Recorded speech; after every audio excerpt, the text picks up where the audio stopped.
going to talk about 5 reasons your kid, especially your picky eater, should be packing their own lunch. So 5 reasons your kid should pack his own lunch. And I have a brand new lunchbox to show you as well that some of you may not be familiar with. It's a new one for me, and I've been using it in the work that I do with picky eaters, feeding therapy, etc. I'm pretty excited about it. So I'm going to show you that too. So 5 reasons your kid, especially your picky eater, should be packing their own lunch. You've often heard me say, right, that exposure is everything. Exposure is everything.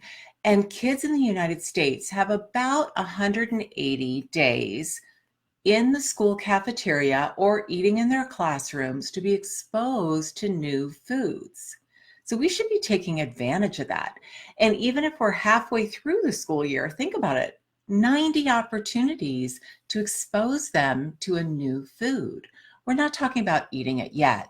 We know for sure that picky eaters require repeated visual exposures and tactile exposures too, just picking it up and exploring it with their hands, packing their own lunchbox with the new foods before they're even going to be willing to even give it a try.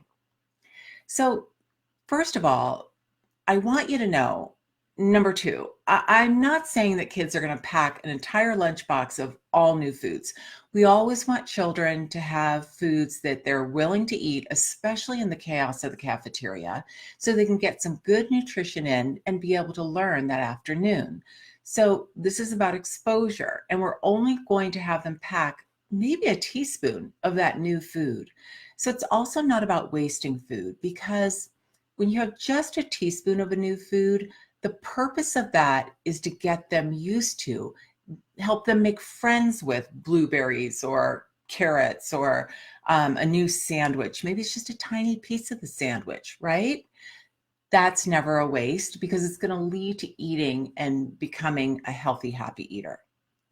Number 3, what I want you to know, especially for the parents listening, is that your job as a parent is always to present healthy food options, and it's your child's choice whether they're going to eat it or not.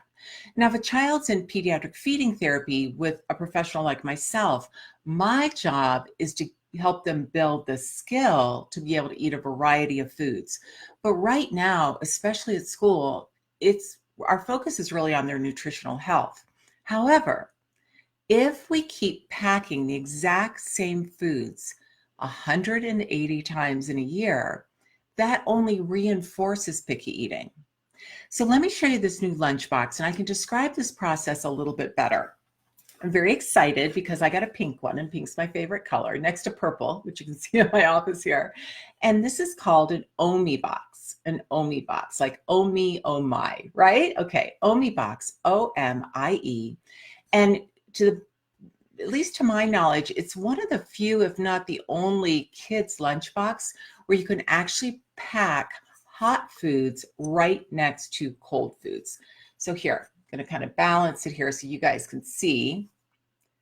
So it has this great lid, and of course, look at that. You know, everyone who's ever heard me lecture knows that I need an easy open lid, especially if the children have fine motor issues, or frankly, if they only have 15 minutes to eat in the school cafeteria, which is not uncommon.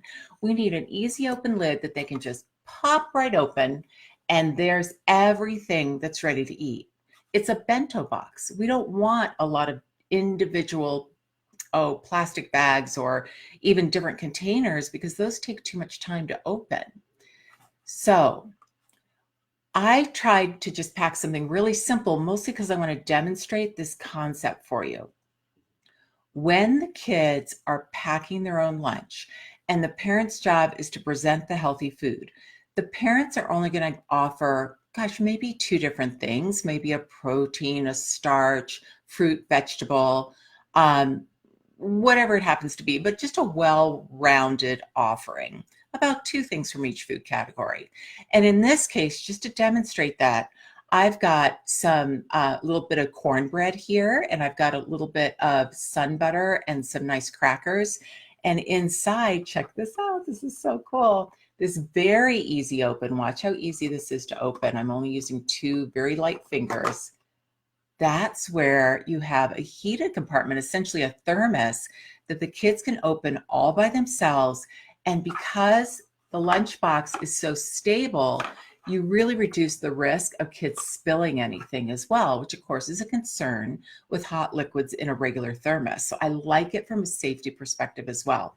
Now, the other day, I let a friend of mine borrow this lunchbox, and their picky eater only likes to eat warm bread and butter. And we were able to warm up the thermos just with some hot water. It comes in the directions. You'll see how to do it when you order your box. But then we just put 2 warm Hawaiian rolls, those really yummy, soft ones, right there, and closed it up. And then in this little compartment is where we put the little bit of butter. And by the time they got to school, although this is not a warm area, butter, it's going to soften up a little bit. And on their website, and I'll put the link in the comments for you, they have accessories like forks, spoons, stickers, so much fun. You're going to love it. Here's what I wanted to show you. First of all, I'm not a big fan of packing juice except for the occasional treat. Why?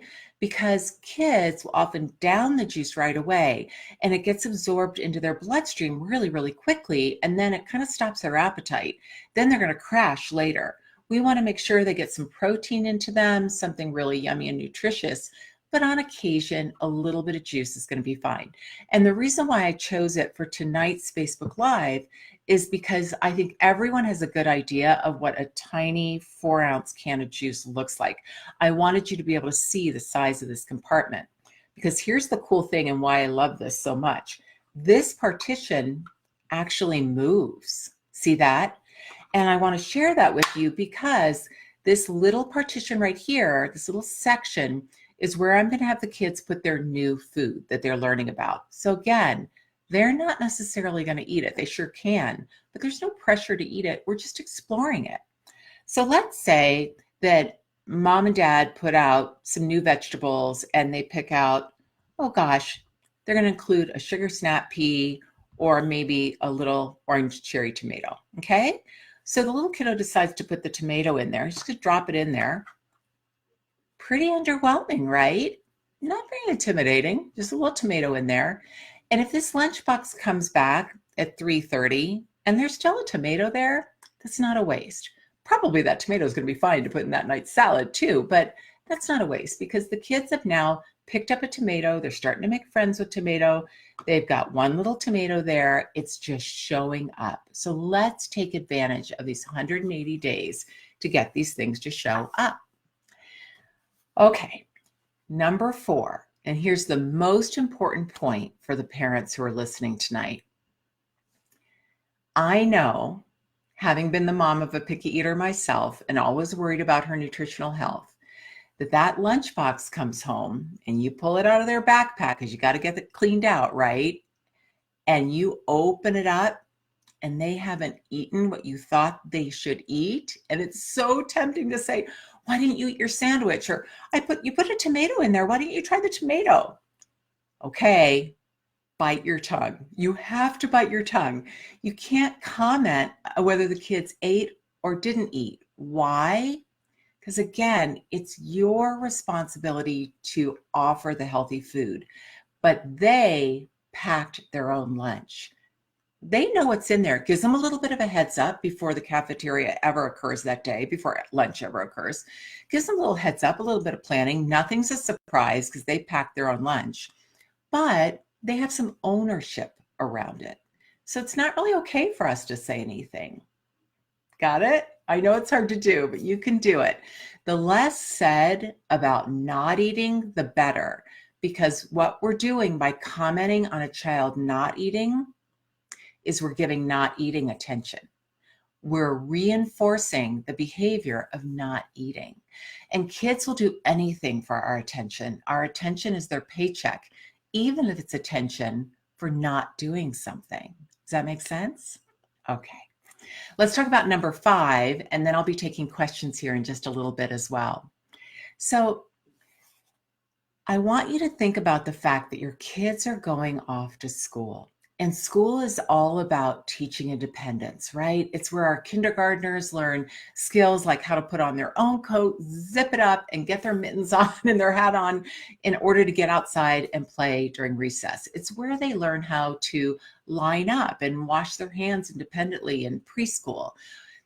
These early school years are all about independence and about building confidence.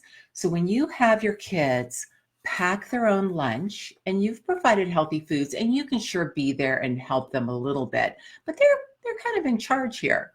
When they're packing their own lunch, you're building independence and you're building lots of learning opportunities, because they're not picky eaters, they're learning eaters. They're learning eaters. And that's what school's all about.